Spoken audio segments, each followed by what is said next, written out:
is a presentation of the Oklahoma Sports Network. Any other use of this telecast or any pictures, descriptions, or accounts of the game without the Oklahoma Sports Network's consent is prohibited. It may not be reproduced or retransmitted in any form, and the accounts and descriptions of this game may not be used without express written consent.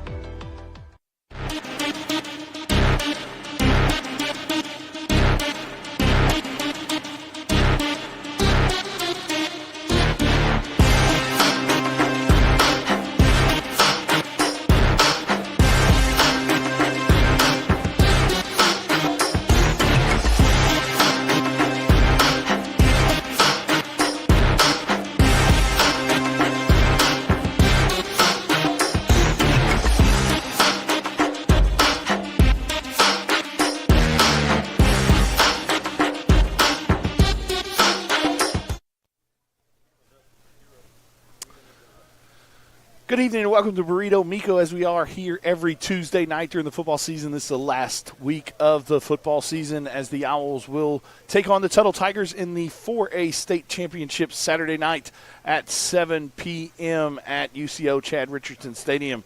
Thank you for joining us. My name is Vincent Saylor. I'm your host. We've got a great show for you on tap tonight. We've got defensive coordinator Jack Baker here. Coach Wyatt obviously is dealing with a couple things at home, and hopefully we'll have our newest Owl here in a few days as well, back joining us as well. But we've got Coach Baker here talking everything, catching up with the game related to the Cushing Tigers, and then also kind of previewing the big matchup against the Tuttle Tigers, one that everybody's been looking forward to all year. Like I said, starting the beginning of the season, everybody said we were the best two teams in 4A.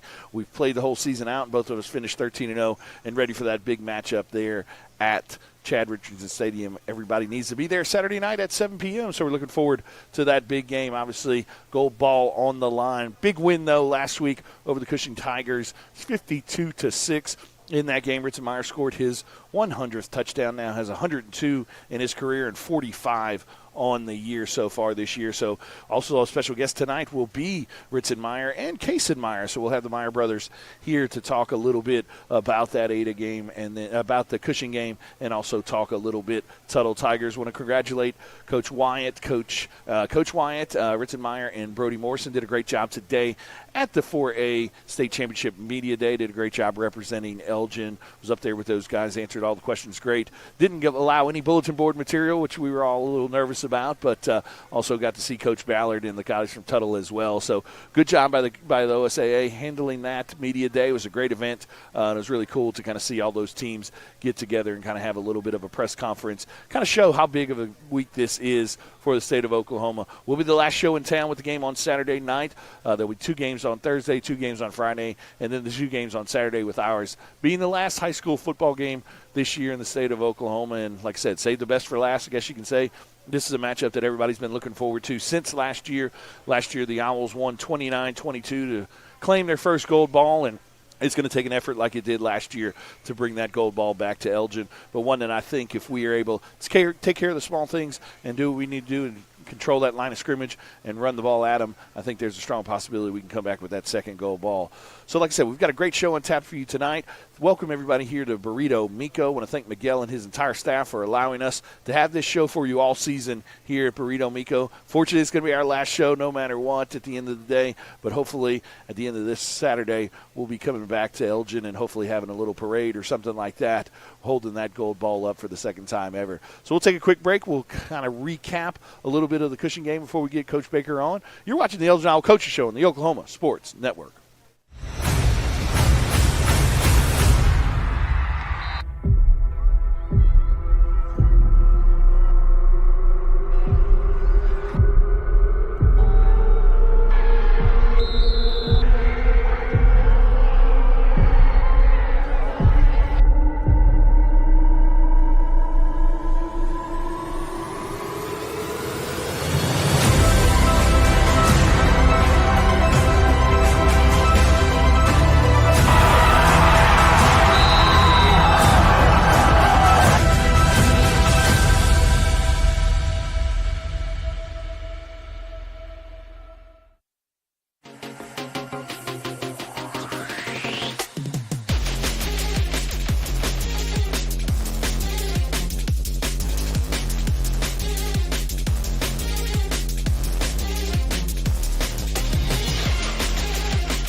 And we're back here at Burrito Mico for Taco Tuesday in the Elgin Owls Coaches Show.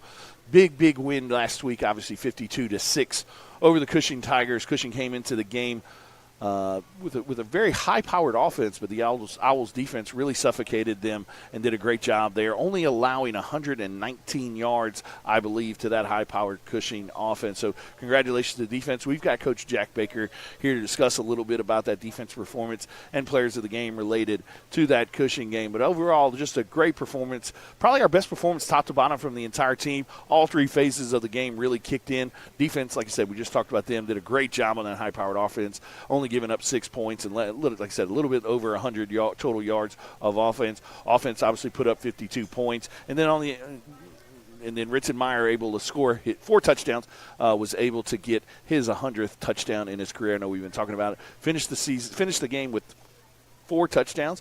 That gives him 102 on his career. Caden Boletto also with a very, very good, solid game, 10 for 12 for over 200 yards. Also had a big third down run there as well. So he's really played outstanding football so far this year. Lucas Young with a big play as well, 72-yard reception to get us a score early in the game. Braxton Antuna got the scoring started with a nice 32-yard run. Cushing Tigers actually took the ball for the first time, so the Owls were not on offense the first time.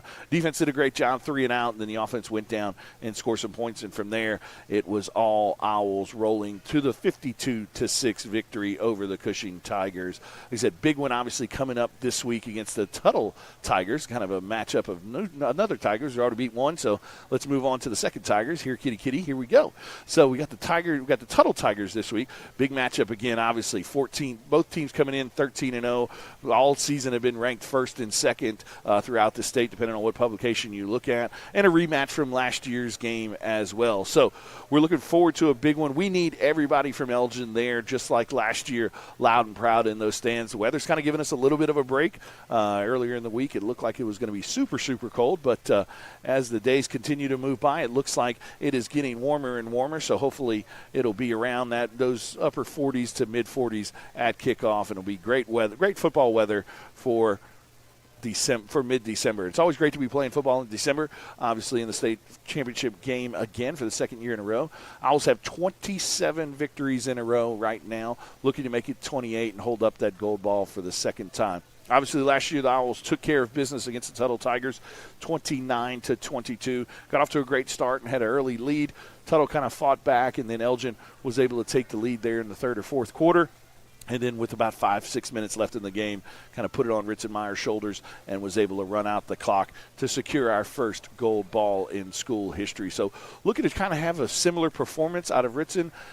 Teams are a little bit different. Obviously this year they lost some good players on the offensive side of the ball with Brady McAdoo and also that receiver. Can't remember his name off the top of my head as we're talking right now, but they've lost some good receivers. But they've also got some good ones coming back as well, just like us. Kind of a little bit different teams, but at the same time, very similar in the way that they approach the team. Like I said, high-powered offense for the Tuttle Tigers, but also a very good defense as well. So it's a very evenly matched game. We'll have to play another great game like we did against Cushing Tigers to go ahead and take this victory. But the first things first, we got to take care of those small things like Coach Wyatt always talks about. So, like I said, big one. We need you up there. We need you, all of Elgin, up there and getting loud and getting rowdy and making that our own home field, kind of nest north, let's say we can call it this week. So we're looking forward to a big one there. Like I said, 7 o'clock at Chad Richardson Stadium. The game is on Saturday. For us Oklahoma Sports Networks folks, we will be audio only again. So we kind of fixed some of the kinks last week, we believe. So we get her ready to have a great broadcast for you again this week as well. But like I said, audio only. If you want to watch the game, though, NFHS will have that broadcast. They do a great job in these state championship games. There's several different camera angles. They've got some guys that know football from around the state that are going to be announcing that game. And then those that know the high school huddle and that show, Phil Nichols will be on the sideline as the sideline reporter. So really looking forward to their broadcast as well. But obviously if you can't get up there and want to watch ours or sync ours to theirs, you can always do that. But again, we will be audio only. It's what we're only allowed to do contractually.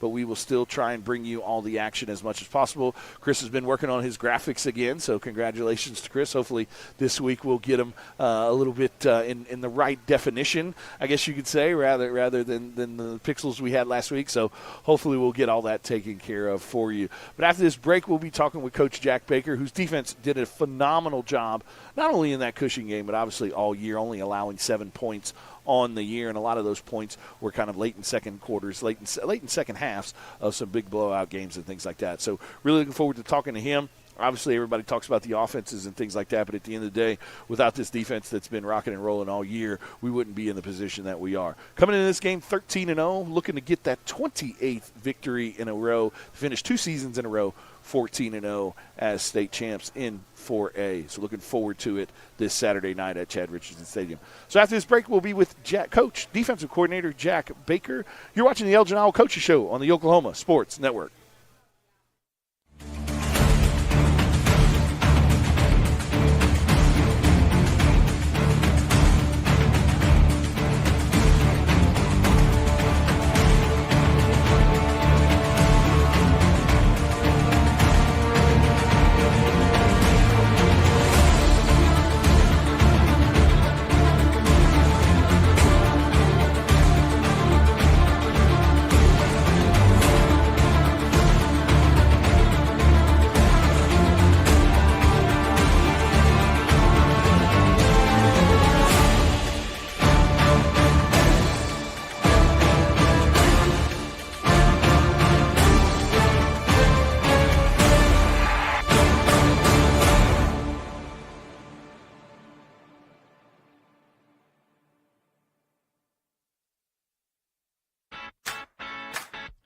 Download our free apps on Apple and Android devices.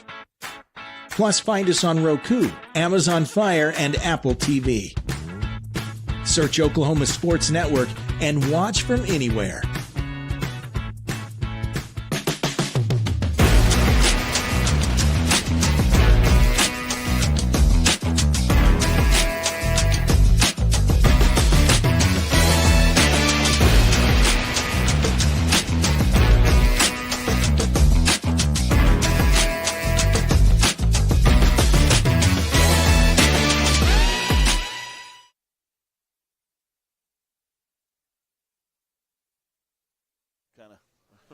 That little one is a little bit different. So, hey, we're back here at Burrito Mico as we are every Tuesday night. I want to thank Miguel and his entire staff for allowing us the opportunity to have this show for you this year, a little bit different than what we've done in the past. Obviously, we were previously with all the Lawton schools and Cash and Walters and some of those guys, but Miguel was gracious enough to allow us to have this show here this year, so we were able to bring it to you Elgin all the time. So, Coach Baker, congratulations.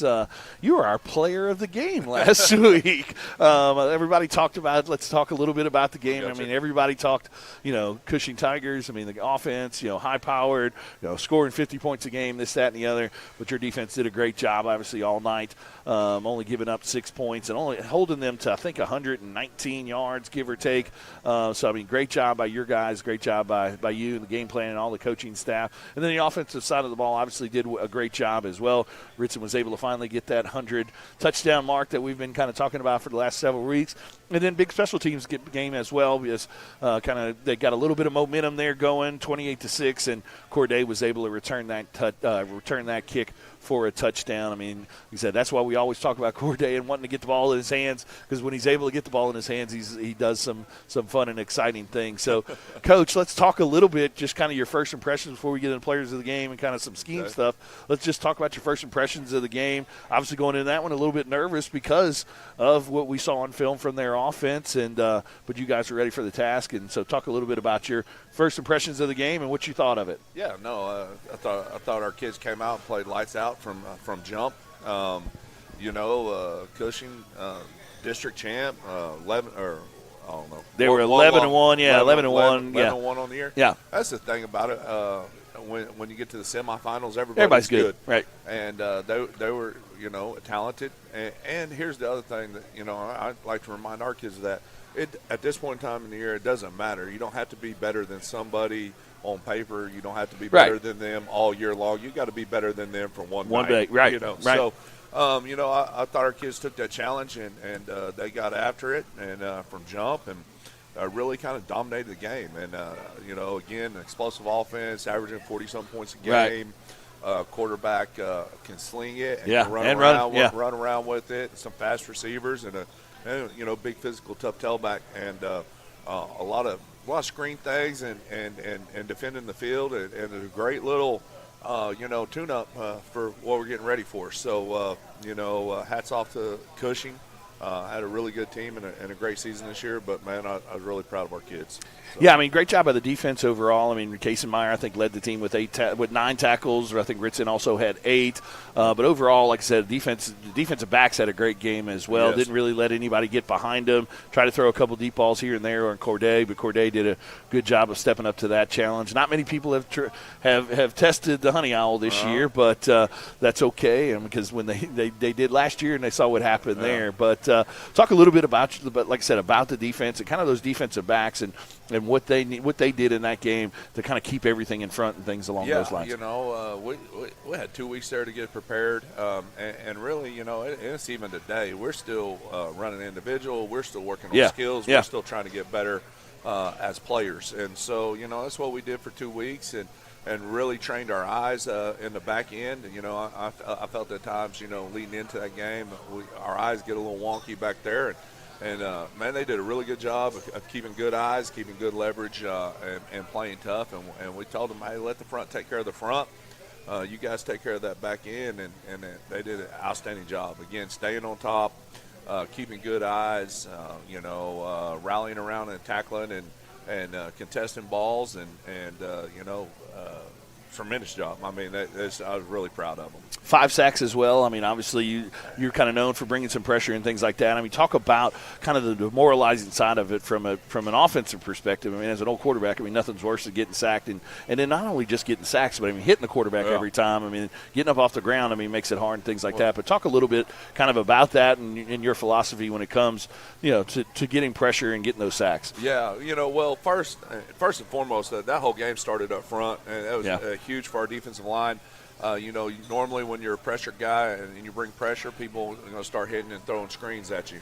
And they're a big screen team, and they're really good at it. I thought that was what they were really, really good at. Yeah. The best part of their offense, and their offensive line did a great job. Smaller offensive line, they did a great job getting on blocks in space. And so we really worked really hard, really, really harped on D-line, and, man, they showed up and delivered. The other thing was we wanted to get pressure on him, but with a running cue, you got to be really, really careful and not create spaces and gaps for that quarterback to get out and escape. And so we really worked hard of kind of squeezing that pocket on him, not rushing up the field past the quarterback and giving him those lanes and those slashes to get out of trouble and run because he was a good runner. And so all in all, up front, Tucker New, Hudson Bagley, Caleb Adesola, Big T, even getting down the line on screens. All those guys had a tremendous job. And, I mean, first slip screen they throw out there, and Hudson Bagley read it perfect. Down the line, Corday almost picks it, and then Big Hud cleaned it up with a big hit there on the outside. And I think really at that point when I saw us respond to that play, I felt pretty good going forward the rest of the night. So there you go. Let's talk a little bit about the offense too. I mean, obviously the defensive coordinator, but you got a good view up there of the offense from the box. Caden Belletto, 10 for 12 in that game. Talk about, like I said, how he has played all year. Not only just completing 70% of his passes, but 26 touchdowns on the year, only 1 interception. I mean, talk about how he's played, and like the coaching staff, like I said, obviously has a lot of belief in him because we're kind of spreading the ball throughout the field and whatnot. But like I said, everybody kind of knows about our running game, but obviously he's stepped up this year and done a great job. Talk a little bit about him and what the coaches think about him. Caden's done a tremendous job, first-year starter, and you always kind of nervous about that. But, we've seen him, and I've been around him since he was in junior high and coached him in 8th grade. His 8th grade year is my first year back. And man, he's a really good kid. He's really sharp. He's got a live arm. and he does a really good job of protecting the football. And, you know, I think he probably learned a little bit of that from his predecessor, because his predecessor was really good at protecting the football and doing those things. And he does a good job. He's decisive in his decision making, and you know, I think that's good. You know, again, people want to pack the box and stop Ritson, rightfully so. I do the same thing. And so just having his ability back there to get rid of the ball, to be able to get the ball out in space and things like that to our receivers, you know, it's a tremendous weapon. So you can load the box if you want, but he's been on pretty much all year. So it's pretty good. So. Tiny obviously had the first touchdown of the game. I mean, talk a little bit about, like I said, let's talk about him on the defensive side first. Yeah. I mean, he's a really dynamic and kind of sets the tone a lot of times for us with some of these playoff games with some big hits early on. Yeah. And talk about, like I said, kind of his role on the defense and how well he's been playing these last, probably all year, really. You know, he plays dog or the dog position for us, which is outside linebacker. But we do a lot of different things with our dog and do things, and that's got to be the most dynamic guy. You know, that's what you want. You know, a really dynamic guy there. And he replaced a guy a couple years ago that was really dynamic and Peyton Christensen. That's doing it on Saturdays now too. But so you know, it's a dynamic and it's a hard position to play. And people think, well, he just runs off the edge, and that's not what he does. But it's a very hard position because it's 1 inch too far this way, 1 inch too short this way, and you cause a bind. And so he's done a really good job. And I really think since this playoffs really started, he's really started clicking. There with his eyes and really feeling comfortable. Again, a tough position to play, and he played it all last year, but I think we're just still growing in that position where I'm able to do some more things with him and some different things that are built into our defensive system. And so that's a positive for that. Well, and you can see him playing with a lot more confidence this year. And I mean, last year at this time of the year, he was kind of banged up. Yeah. So he was kind of playing, you know, wasn't playing as much running back and was kind of banged up. So came into this playoff push a little bit in better shape, not better shape, but more healthy. Yeah. So obviously you can see how explosive he is and how dynamic he is on that side of the ball. Dynamic, you know. I think one of the best plays I've ever seen him make semifinals a year ago at Wagner. They come out of quads. We miss a line to it. He's the only one out there, and he hits a little quick out there. He hits it for a loss. And so, I mean, that's just the type of player he is. You know, he can make some spectacular plays. He's really good. He plays with a lot of effort, a lot of grit. Wrestlers on defense. You know that. You know that. You know that. Love wrestlers on defense and offense in general. I just love him in general. But you know, he's a tremendous player for us, and he's slowly becoming the heartbeat of that defense as far as, you know, he's the energy guy. You know, so. And obviously, as we're talking outside linebackers, I'd be remiss to not bring up the other senior out there, Philip Pibiasi. I mean, did a great job today at the OSAA event, kind of giving that public service announcement. So look forward to watching that and Philip's acting debut, I guess, on the big screen. I can't wait to see that. When we're up there at Chad Richardson Stadium on Saturday. But talk about him and what he means to the defense. Like I said, came in last year as a starter as well. Not sure how he was going to do. Was a kind of, as a young guy, kind of had his hand in the ground, but then moved him to that position. He's really blossomed and been a stalwart for us the last couple of years. Yeah, you know, Philip. You know, I've coached Philip through his whole high school career. It's just kind of funny. I just moved him along with me. Right. When you moved, when I moved positions and I took him with me, but. Philip was just always that guy who was kind of that next guy down there in the forward technique, you know, down there with our defensive line. And he was kind of that next guy. Well, when we graduated, Andre, who was a tremendous player for us and such a great job, we were searching there who is going to fill that role. Again, opposite of Tiny, but we play that position completely different than we play the position with Tiny, and it takes a different person. And it takes a really, really unselfish person, which is what Philip is, and I think that's one of his greatest attributes, a really, really unselfish player. And so we made the move, and it's really worked out, and he's shined there, and he's done a great job there for us. You know, again, senior, even kill guy. You know, again, love him to death. You couldn't have picked a better guy off our team to give the public service announcement. I think that was a great one. You're 100% true there. But before we get into players of the game, I mean, we'll talk about him because he is one of the players of the game. But I mean, 100 touchdowns, 102 now in his career. I mean, we talk about him every week. I mean, been talking about him for 4 years now. Can you fathom as defensive coach 102 touchdowns in a career, 45 in a season? It seems like he finds the end zone a lot, and that's good. I'm glad he's on my team. I'm glad I don't have to coach against him. That's a tremendous deal. And it's really tremendous, it's an individual achievement for him. But at the end of the day, it's a team award. There's no way he does that without a great offensive line and all that kind of stuff. And he'll be the first one to tell you. Yeah, and he's the first one to say that, again, a lot of people see the flash and the pomp and circumstance with him, but he's really a really unselfish kid and is going to do and give his best for the team. Celebrates when other people are successful. And so like he's that guy you want in your corner. That's for sure. And like I said, I posted on Facebook when I shared the 100 touchdown deal.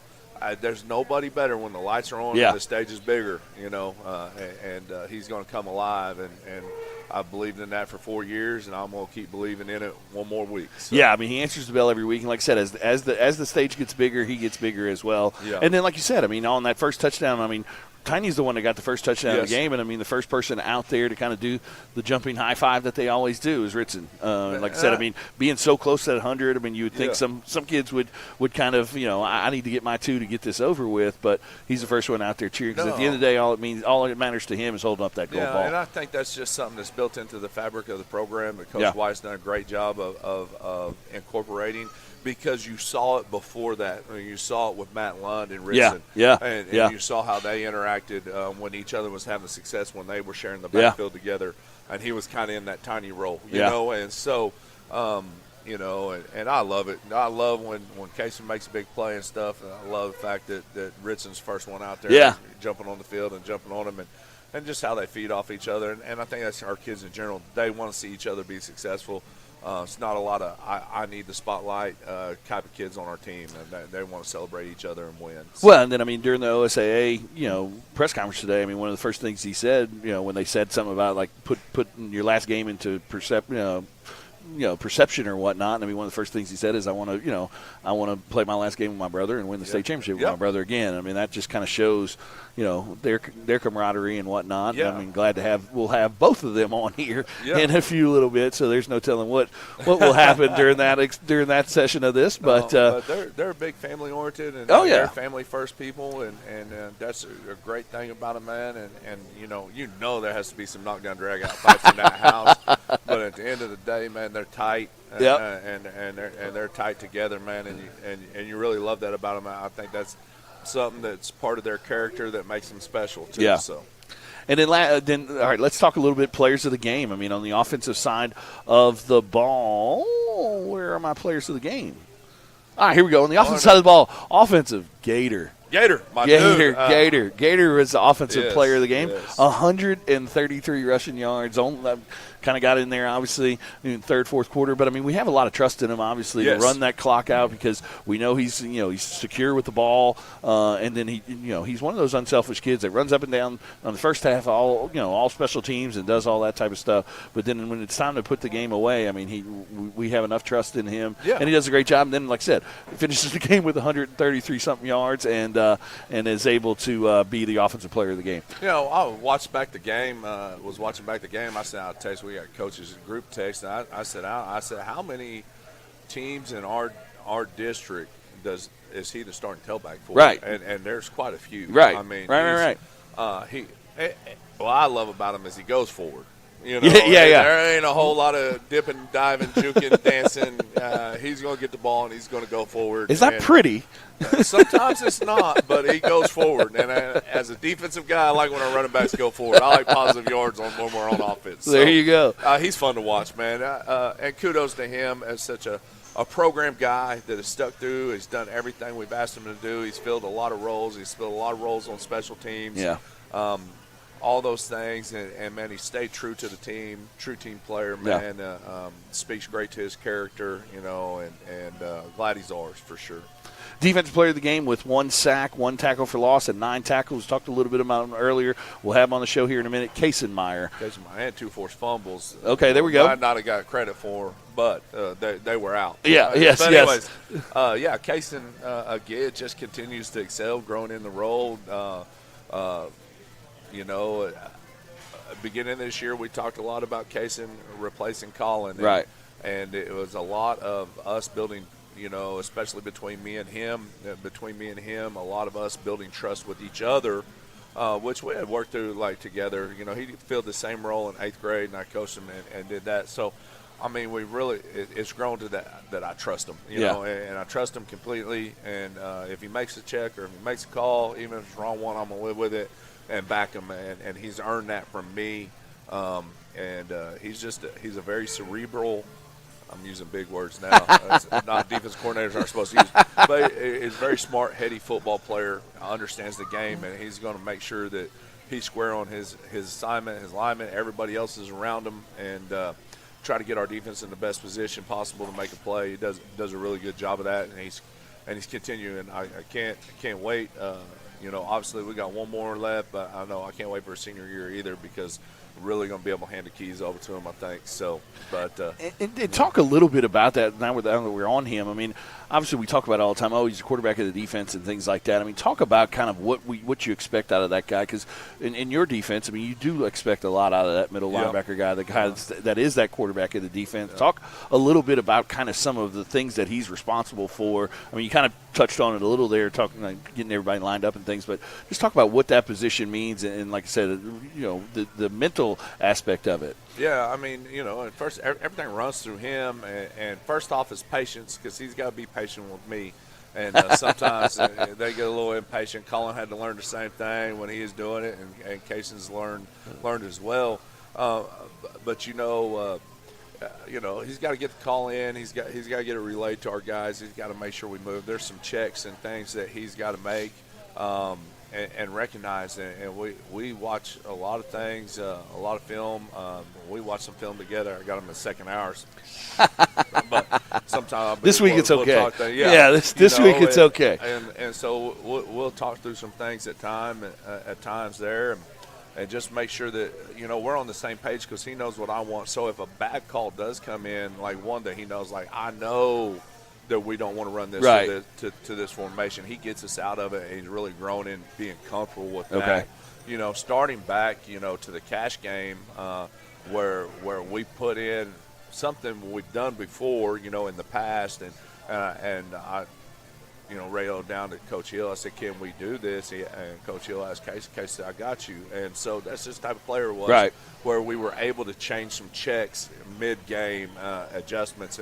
And whenever you can do that, well, that's something new that you throw at him right in the middle of the heat and the fire, and he's able to handle it and get it done. It's tremendous. And he allows everybody else around him to be able to just focus on their position and what their assignment is, instead of having to worry about different things, and he makes sure everything's taken care of. So. Well, I mean, we talked about it a little bit with Tiny. I mean, he's playing with so much more confidence now. He's playing a lot more free. I mean, those first couple weeks, I mean, those first, non-district games or whatnot, he was kind of growing into that role. Yeah, he played it some last year to a certain degree, but he kind of growing into that role and, was playing, not timid, but, kind of still thinking. And now he's kind of free and playing with confidence. And, I mean, that goes a long way, obviously, especially on the defensive side of the ball. Those non-district games, people. That's what they're built for. Yeah, and realize we were replacing six starters on defense coming into the year, and the voice that everybody was used to hearing. Right. And so we had to learn that. I remember at one point in time, MacArthur game or maybe Newcastle game, I said, everybody else needs to shut up, and there's one voice out there,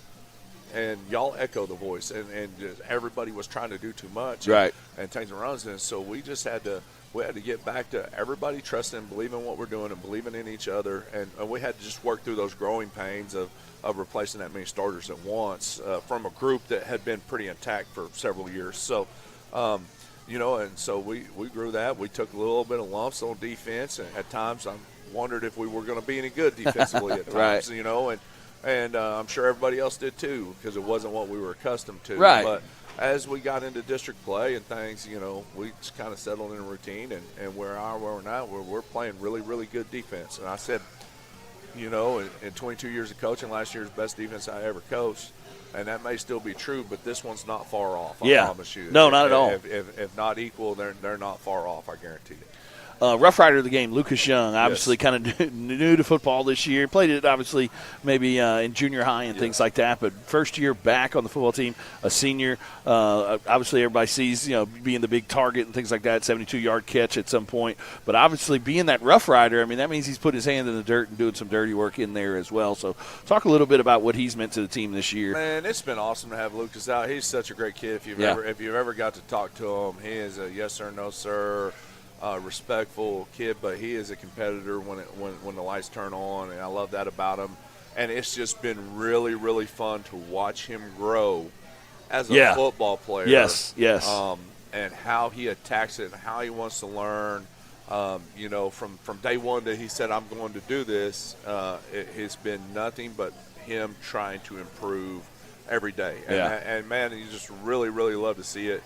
Wish you would have played all 4 years of high school because it would have really been something, really something special there, I imagine him and Adam Eaton both out there on that field together last year. But, it's been really fun to watch. And for him to get that honor, that's a big deal. That Rough Rider award is a big deal in our locker room. And it means a lot. And we put an emphasis on those guys up front, and they deserve that emphasis. Ritson gets a lot of headlines. Caden gets a lot of headlines. Tiny gets a lot of headlines.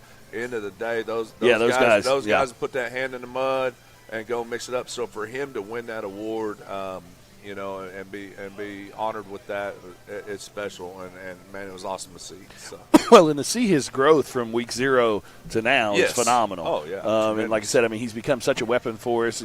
He's had some very, very big gains. I make fun of him all the time because he can't quite get to that second gear. He's been tackled inside the 5-yard line, I think, 3 different times during the year. But like I said, to watch him grow from week 0 to now, it's almost a different football player. So really am proud of him. And like I said, as a tight end, you don't see a tight end get that Rough Rider award often. So that means he's down there getting dirty with those guys and things like that, because people think he's a basketball guy, a baseball guy, but at the end of the day, he's down there in the dirt, putting his hand in there and moving some big men around the football field. He ain't scared of it. I guarantee you that. No, he ain't scared of it. Special teams. Corday Ritchie, obviously, one of your cornerbacks and near and dear to your heart, but. Big return, obviously, in that game. I'm sure that's what led to the special teams. Also, was able to catch a bunch of punts as well. So, talk a little bit about Corday and what that touchdown, that return, after them giving a little bit of momentum, what that return did for the team and for you up there in the box. I'm just glad y'all don't record our headsets. I'm glad there ain't no recordings of that. No, it was awesome. Other thing too is he had a tremendous hit and tackle on kickoff too, and so like pretty. Oh yes, down on the other sideline, away from the box where we were. It's tremendous. Couple penalties, losing composure a little bit there, and they got the ball in good field position, and we didn't slam the door on them and let them score. And so they had a little bit of momentum there. Again, it's a good football team. They're going to make plays at times. And so they had a little bit of momentum there, and it went away really quickly. However long it took him to catch that ball and run it down to the other end zone. And that's how you respond, And when they scored, Adams, all right, we got to go respond. Let's go. And didn't realize it was going to be on the kickoff return, but I'll take it. Right, whenever we can get it. I think when they kicked it deep and it went over towards him, and I know they're trying to keep it away from Brody, I was like, that may not be the one, boys. Right. So, but we'll take it, and he made him pay for it, and really shut the door on any kind of comeback rally type of mentality they had. Really deflated their sails and got us back right at the ship. So there we go. And last but not least, sharpen your axe, Ritzenmeyer. We talked a little bit about it. 102 touchdowns on his career. Didn't quite have 100 yards. Had 97 rushing yards, but did have the 4 touchdowns. Also had a sack. Also had eight tackles. The epitome of that sharpen your axe award. Just kind of doing everything that the team needed to get that victory. We talk a little bit about Ritzen and his performance on Friday night. Oh yeah. Again. I walked in and said, I'm going to put Ritson up for sharpen your axe, and we can decide who the defensive player of the game is after that, because if he didn't get that, he's going to be defensive player of the game. He had a tremendous job defensively, really got after it. Obviously, you know, everybody knows about the offensive exploits and the yards and the touchdowns and his dance moves and what other shenanigans he has. But at the end of the day, the dude can play some defense too, I promise you. Yeah. And so he had a tremendous game. We were doing some things with him, kind of keeping him on that cue and make sure that we're in the right spot to not let that cue get out on us. Right. And made him pay a couple times when he pulled it. So did his job. So I was extremely happy with the way he played defensively. Obviously 100 touchdowns, early night for him, which is always good at this point in time of the year. Right. And so, you know, what can you say? You know, so he's well, and I mean, coming into this year too, like I said, I mean, not coming into this playoff run. I mean, last year he was kind of banged up a little, didn't really get to play defense much, so he didn't play. I don't think any against Tuttle, or maybe Might a have play or blitzed him a couple two. times, One player or two there. So I mean, what does he mean to the defense? Like I said, having him back out there through this playoff push. Like I said, last year, like didn't really use him much of the defensive side, but now this year's kind of back on that defensive side of the ball, playing in the inside with his brother, and what he means to the defense. Oh, man, it's tremendous. I mean, again, we talk about lights on, stage big. He shows up, and he does it on both sides of the ball. And so he's a dynamic football player, great instincts and great nose for the ball. And again, like he can go chase it down from anywhere. And so, you know, he can play in coverage. He can stop the run. He can, you know, take home blockers. He can do all those things that you need him to do as a really good linebacker. So, tremendous football player. Again, dynamic, explosive, playmaker on both sides of the ball. And a wrestler. Oh, yeah, and a wrestler. Three-time state champion wrestler. 3-time state champion wrestling. Also his brother. So, you know, I like him. I like one day I'm going to have all 11. I almost got there last year. I ain't quite got there. One day it's all 11 going to be wrestlers? Yeah. Okay. I was trying to talk Brody Morrison into wrestling a couple of years ago. I just couldn't have him give up the basketball. Yeah, I mean, Brody's a tough kid. But speaking of him, I mean, obviously wasn't a player of the week or anything like that. But, you know, most starts in Elgin High School football history. This is going to be his last game, obviously, no matter what the outcome is on Saturday night. Talk about what he's meant to you. You know, he's been a 4-year starter at defense. I mean, just talk about what he's meant to that defense in the last 4 years, kind of manning that center field spot back there for you. Yeah, I mean, he's done a lot, and he's played a lot of football games. He's won a lot of football games. He's suffered some heartbreak and things like that, and I watched him grow through that and face that adversity. I mean, he's really special because he's such a great kid. He's a fun-loving kid, and just tremendous, a tremendous athlete and competitor. You know, it seems like he's been here forever. I'd like to keep him around a lot longer. Well, you got Bentley coming up too now, so a little bit different of an athlete, but a little bit different. I do got Bentley, but man, Brody's been pretty special. He started that, you know, first year as freshman, my first year back, and at times made me look really good. Like, so, you know, definitely means a lot to us. Awesome. Well, Coach, congratulations on the big victory against Cushing. After this break, we'll talk a little bit more about Tuttle, but like I said, congratulations again, being the player of the game for us as well. But like I said, your defense played lights out. You have been playing lights out all year, but congratulations to you guys. And moving on to the state championship Saturday at Chad Richardson Stadium against the Tuttle Tigers. Well, we'll have all the action for you live on the Oklahoma Sports Network, beginning at 6:30 with our pregame show, and then 7 o'clock with kickoff. So we'll be right back after this to kind of preview that game with Coach Baker. You're watching the Elgin Iowa Coaches Show on the Oklahoma Sports Network.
celebrating 10 years. We are the Oklahoma Sports Network.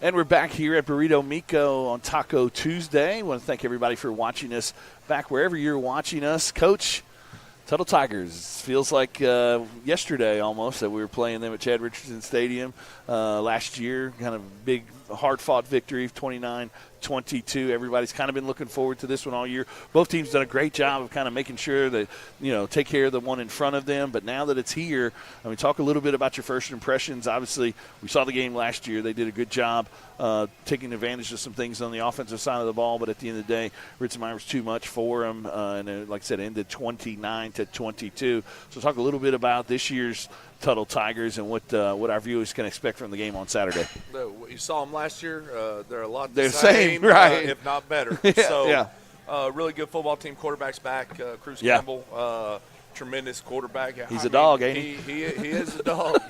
And he may be one of the better quarterbacks in the state. He's got to be right up there. The way he spins it, the way he gets it out of his hands, his command of their offense. His decisiveness and all those things that you want in a quarterback, he's got it. And does a great job of getting the ball out of his hands, but when he does hold it, he does a good job of evading pressure. He took off and ran one for about 50 or 60, I think, against Broken Bow for a touchdown. And so, tremendous. It all starts with him, obviously. And then you have the Lane twins out there. Yeah, they're good. Good football players. Really good football players. On both sides of the ball, too. And again, Coach Wyatt said it today at the media day, they probably don't get as much credit as they deserve off of that team. Yeah. They kind of bid their time behind Simon and McAdoo a year ago, but they darn sure filled in the shoes just fine, And then offensive line is big and physical. And they'll get after it, and they do a really good job. And then the tailback is Rounsville's pretty darn good, too. Great kid. I got to talk to him some at wrestling stuff. He's a wrestler. Okay. Another good, just thick, hard-nosed, tough kid, wrestler kid. He's a really nice kid, and he's a competitor, and he wants to go win. He runs the ball really hard and really well. So offensively, they're explosive. Yeah. And then when you look at the other side of it, flipped them on and broke their film down versus Bethany, getting ready for Bethany in the playoffs. So I actually watched some of their defense. Yeah. Really impressed. Really, they have all the tenets of what I think you got to have a great defense. All the things that I want out of our defense, I saw in theirs. Knowing their assignments, knowing their alignments, their pursuit of the football, their ability to make plays and make tackles when they get there.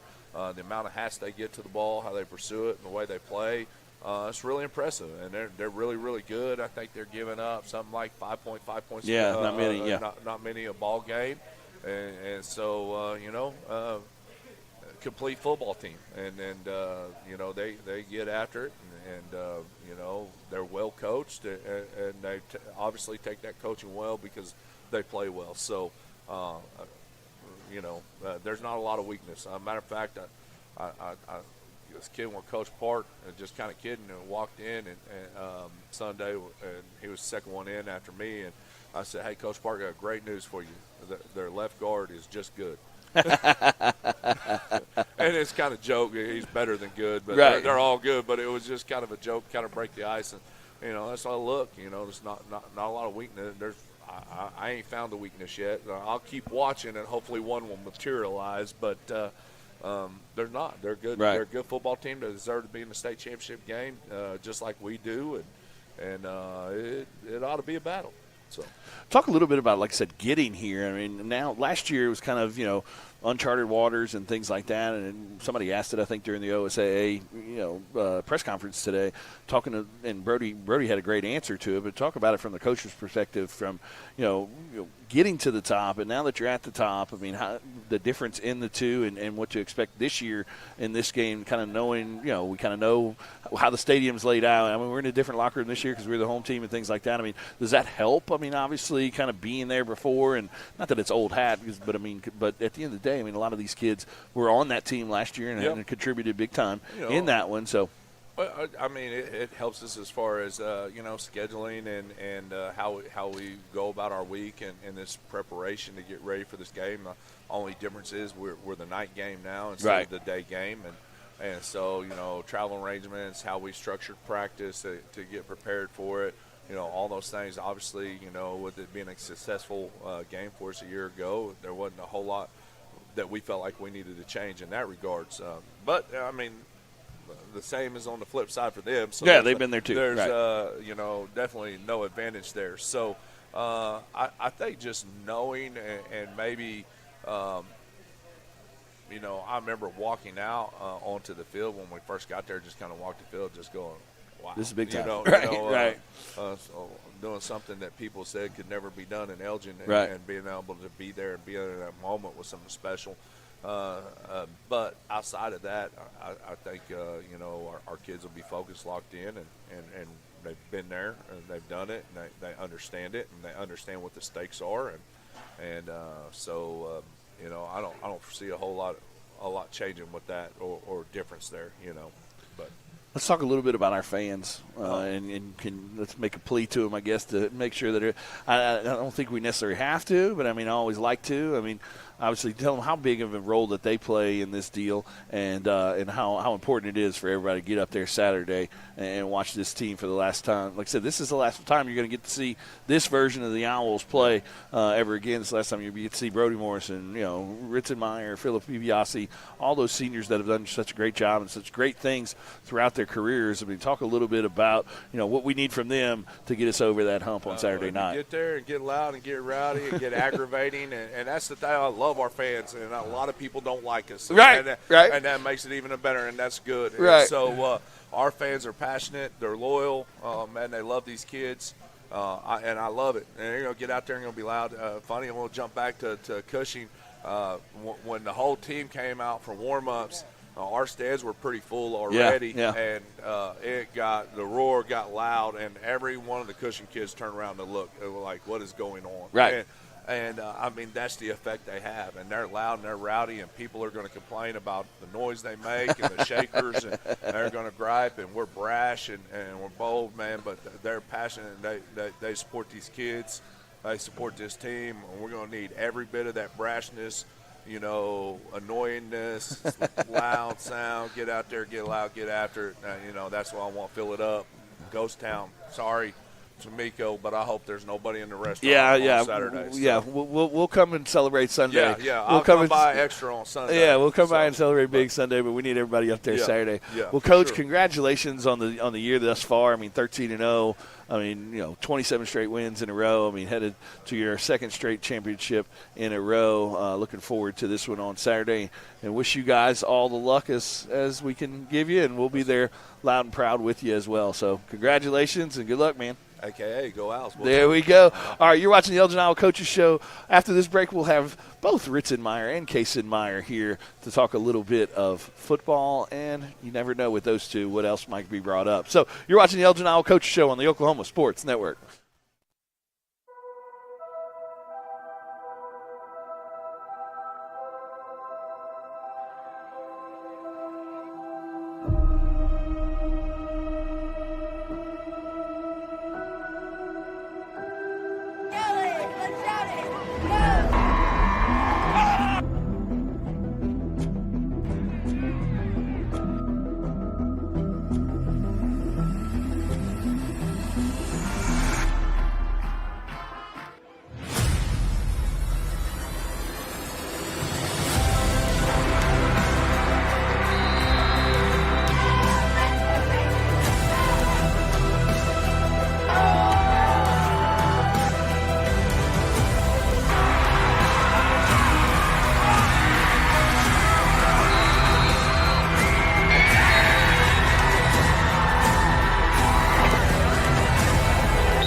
back here at Burrito Mico, as we are every Taco Tuesday during the football season for the Elgin Owl Coaches Show. Joining me now is senior Ritzenmeyer and junior Kaysen-Meyer, two brothers manning the middle on the defense and doing a lot of good things on the offensive side of the ball. Thanks for joining us, guys. Ritzen, let's start with you. I mean, everybody obviously has been talking about it for about a week now, 102 career touchdowns. Do you remember your first one? Yeah. Who was the first one against? First one, freshman year, was the first football game at Anadarko, and I scored the first touchdown of the game. Okay. It was a little, 2-yard dive, and I got it in there. Yeah, it was electric. And then I got to give a shout-out, to the big boys, man.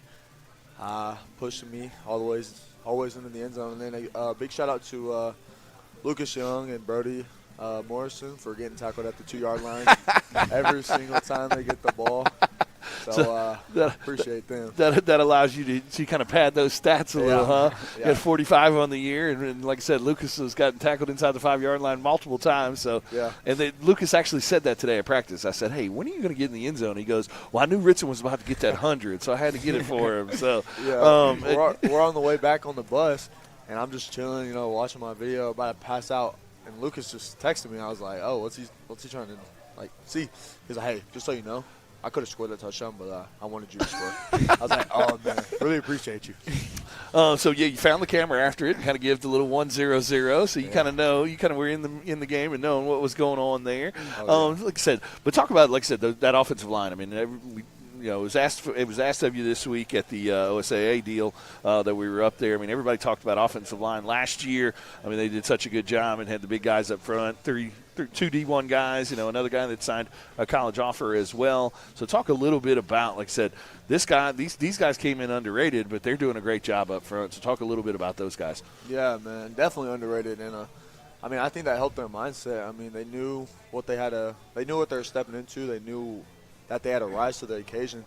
And they're not as big and as massive as them, but they're still moving. They're still putting their hands on them, and they're doing it angrily. Okay. I don't know what the word was. That's a word. Yeah. We'll give you credit to it. Kaysen, talk a little bit. Coach Baker was just on, and he talked about how well you've kind of transitioned into that quarterback of the defense. Talk a little bit about your role on the defense and what you like about it. And like I said, being that quarterback on the defense, getting everybody in the right spots and things like that. Yeah, I'm really confident being on the defense, because we're just out there. We're tough, and we're ready to go. I mean, especially with those three, it starts at the line. Them three, we got some dogs on the line. And then you go into the linebackers, and we're ready to go. And then I have full trust in our safeties that they're going to cover the top. And, I just know we're going to get it done at the end of the day. So talk a little bit about playing with your brother. I mean, you guys are kind of man in the middle inside there. I mean, how special is that? I mean, this is going to be the last time you guys probably play together. I mean, unless something happens on the college level or whatnot. So talk a little bit about what that's going to mean. Like next year you're going to be kind of out there on your own for the first time, but talk a little bit about what it's like playing in the middle there with your brother. Yeah, it's going to be hard. I love every minute and every second I get with him. And, I've been doing this since I started football. Right. I remember I was in maybe first grade running around watching him play, begging my mom when I was going to get to play. And ever since then, I haven't known nothing else but playing with him, and we've playing that linebacker position. Ever since we was little, and it's gonna be hard the last game, but last game got to make it the best game. It is what it is. Hey, and I'm going to let you know. If you haven't watched it yet, Big Brother gave you a little bit of a shout out there. I heard it a little bit during the press conference up there at Edmond as well. Richard, talk a little bit. Obviously, this is no matter what the outcome is. Obviously, we want to hold up that gold ball on Saturday, but this is going to be your last game as an Elgin Owl. Talk about, have you thought about that, or is it who cares right now? I'm going to win the gold ball, and I'll think about that stuff later. It's a straight gold ball now. And, I've put in all the work. I prepared. I've got as far as you could come as a senior. I'm playing at a state championship. All it left to do is just hold that gold ball up. And I wouldn't want to do it anywhere else, man. Because, these fans get me that adrenaline pumping like crazy. Well, so since you kind of touched on that, talk about what we need from those fans on Saturday. Obviously, last year they did a great job on the road on the away side, but this year we're technically the home team. So talk a little bit about what we need from the fans and what you guys expect from them on Saturday. Yeah, show up, show out, be loud, shakers, horns, all of it, man. The louder, the better. Get the totals on offense, rattle them up, man. Scream. I don't care. Do whatever. Do whatever you got to do. But yeah, just everybody pop out. Casey, talk a little bit about, like I said, your role on the offense as well. I mean, you've kind of stepped into that kind of slot receiver guy and got picked up a bunch of first downs onto big time plays and things like that, but also running and catching. Talk about your role in the offense and how it's evolved over the last couple of years. Yeah, like you said, I was at the slot receiver, so last year that was really my main focus was just offense, and this year going from offense to defense, I'm doing both, but on the offensive side, man, I'm just always looking to help out my offense, because I know Ritson gets the ball a lot on offense, but it's also it's tough when he's tired, and we got to help him out. I don't get tired. So I don't get tired. So just because my hands are on my hips, that just means I'm retired. Sometimes you look a little lazy out there, a little winded. You know, you kind of walk back to the huddle, with all your things. So Ritson, talk a little bit about what. Having somebody like Braxton behind you, I mean, how that, gives you that opportunity to get some rest and things like that, and how y'all's, roles have developed over the last couple of years. Yeah, it's amazing. I mean, and Braxton's freaking one of the best to do it, too. I mean, he's quick, he's tiny, but he's strong. He don't go down on first contact. We both have that, feature in our game. But, I'm glad he's there because me running the ball every single time, I don't know. I don't know how I'd handle that. But you handled it okay last year. What was it, like 40-something carries against Tuttle, maybe? Yeah, 40, 41, yeah. Okay. And then some catches in there, so, man. All right, so I ask this to kind of everybody that's been on the show. Both of you guys play both sides of the ball. So, 102 of them. But, I kind of already know the answer, I think. But are we liking a big hit on defense or a touchdown on offense? Oh, touchdowns are just consistent now. So if I crack somebody on defense, you'll see a different celebration from me. Kaysen, on your end as well. You're leading the team in tackles this year. I think 71 so far this year. So congratulations to you. But are you more of a defensive guy or offensive guy? Are you liking the touchdown runs and catches or the big hits and leading the defense? Man, I love being in the middle on defense. There's no better feeling than absolutely feeling the A gap and seeing that running back right there and just laying him out. There's nothing better than that. So who's the toughest? Out of you two? Absolutely. Okay. You don't even need to talk. Or are we going to go with Jensen? Oh, look at the this tackles. Is me, look bro, at the like- Look at the oh yeah, Jensen. Oh, but there is another Meyer out there, ladies and gentlemen. He's only in second grade, but he will be soon. He already wears the War Owl uniform, but and he's already got him a gold ball too. yeah, this he's year. got himself a Super Bowl championship as well. So congratulations to Jensen as well. But so there is another one coming. So we won't. Hopefully he can turn out just as good as you guys. Yeah. So here's another question, Ritson. Your favorite subject in school? My favorite subject, man, honestly, bro, I've been getting my hands dirty in pottery. I've been sculpting. Pottery. Okay, so you're not the first. We've had multiple. I think that's the second or third person I've been that's come up sculpting, with the pottery. Artistic. I put so much artistic on these ornaments that my teacher didn't even think it was me. She was like, "There's no way you did that. Who did them for you?" I was like, "It was me." So Ritson has a sensitive side too, an artistic side. There we go. Kaysen, same. You've been on before, and I don't remember what you said last time, but same question for you. What's your favorite subject? I'm gonna have to go with that second-hour geography class just because it's early in the morning and I don't got to do nothing in there because Coach Baker's my coach or my teacher. So. Okay, so we're putting the student athletes over here. Way to go, Coach Baker. Yeah. Coach Baker did say y'all might break down some film in second hour tomorrow. Oh yeah, every time, every single time. All right, so I know Jensen. I know we've got a little brother, and we ask this every week to all of our players. So if you had a hypothetical sister, because I know there's just 3 Meyer boys, if we had a hypothetical sister, who's not dating your sister on the team? Mine would probably it will most definitely not be Tucker New Henson. Tucker would have a 30 feet radius to my daughter. your daughter or sister, okay? Yeah, my sister. Kaysen, same thing for you? I definitely have to go with Braxton Into, and I would not let him near my sister at all. Okay. Well, luckily, like I said, we don't have that problem because there's nothing but boys if we did here. have that problem, my dad wouldn't know what to do. He would adapt. I never thought I'd be a girl dad, but now I've got 2 of them, obviously, and I've adapted okay, I guess.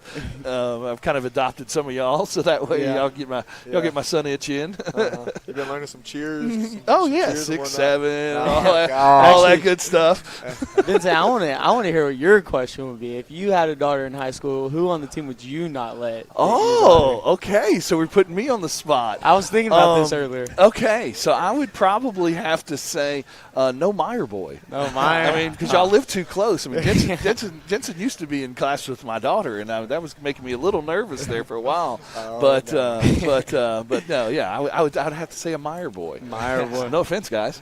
It's okay. They love us and they hate us. It's all right. Y'all are used to that, right? Oh yeah. So I mean, talk about what should we expect on Saturday? I mean, obviously, Tuttle's a great football team. We know that. I mean, they gave us the biggest test last year, probably going to give us the biggest test so far this year. So just talk a little bit about what to expect on Saturday and what your thoughts are in the game without giving any bulletin board material, clearly. Yeah. I mean, of course, man, I'm going to say a beatdown. I mean, we have a different mindset to all of our competitors. That's our edge. And, I mean, it's the last go-around. I mean, we've been harping on it all week in practice. Our last practice, last go-around. Don't leave none of it. Don't leave none on the field, man. Go all out. And I think we're going to – I know we're coming out on top, but it's a beatdown. It's coming. Kaysen, same thing kind of for you? Yeah, I mean, it's going to be hard when I step on the field on Saturday and realize, like, this is it with Britain and all this, but – all I know is if we're at our best and they're at their best, we're winning 100% of the time. There's no one beating us at our best, and we have a different mindset around here. We're just not going to lay down and let anybody beat us. So it's going to be a fight. Talk about what it would mean to, and then last question before we get you guys out of here, talk about what it would mean to bring that second goal ball back to Elgin. Man, it'd be everything. I mean, I go out on top of my little brother for the last football game of all time. Each other, maybe not. But and just like bringing it to the fans. I mean, they show up every Friday night. They get away from whatever they're doing to come support us. I mean, bring in one more to add to the collection back to E-Town. Be awesome. Awesome, Kaysen. Not even would it be one more just for E-Town, but me and Riton, we've been winning these kind of championship games since we were young, and man, we've been going for a minute, and Little League Super Bowls. Oh yeah, but it'd be everything to bring that back again, get another ring on the finger with another gold ball in the coach's office. I mean, there's nothing better than that. You know? Well, guys, congratulations on the great season. Ritson, congratulations on the career. You know, I've got to see every single one of y'all's games in the 4 years you've played here. Kaysen, you two in the last 3 years, and hope to watch you do some great things next year as well. So you guys will be you'll be missed, Ritson, of course, and wish you nothing but the best. But let's hope we go out on top. All right. Oh yeah. Yes, sir. Thank you. Good luck, guys. You're watching Elgin Owl Football, Elgin Owl Coaches Show on the Oklahoma Sports Network.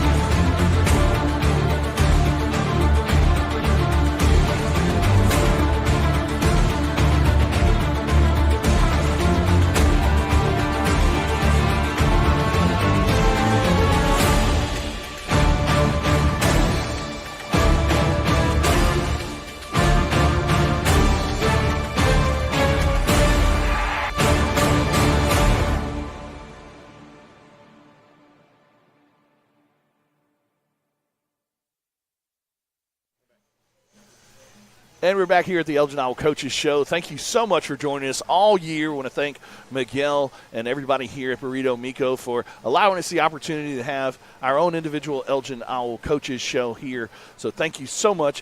So thank you so much for watching throughout the year. We look forward to bringing this to you again next year, and we look forward to the big one on Saturday at 6. We'll start our pregame show at 6:30, and at 7 o'clock have kickoff as the Owls look to extend the winning streak to 28 and bring back that second gold ball in a row. Looking really, really forward to this one and hope that everyone here in Elgin is there loud and proud. If you're not able to make it, obviously you'll have to watch us through audio only. The camera will be back in the booth again. We're not, for contractual reasons, allowed to bring you the live stream action, but you can also flip over to NFHS to watch that game there as well. They do a great job in that championship game. They have multiple camera angles and do a great job on producing side of things. So looking forward to watching that one back as well. But like I said, need everybody in Elgin up there. We want it to be a ghost town here in Elgin on Saturday night, and then everybody loud and proud when we get back into town, maybe around midnight or so, to welcome the boys back, hopefully hosting that gold ball that we all want to bring back here to Elgin. So I want to thank Chris Balvance for everything he's done all year on the computer and producing. I'm Vincent Saylor, and as always, go Owls!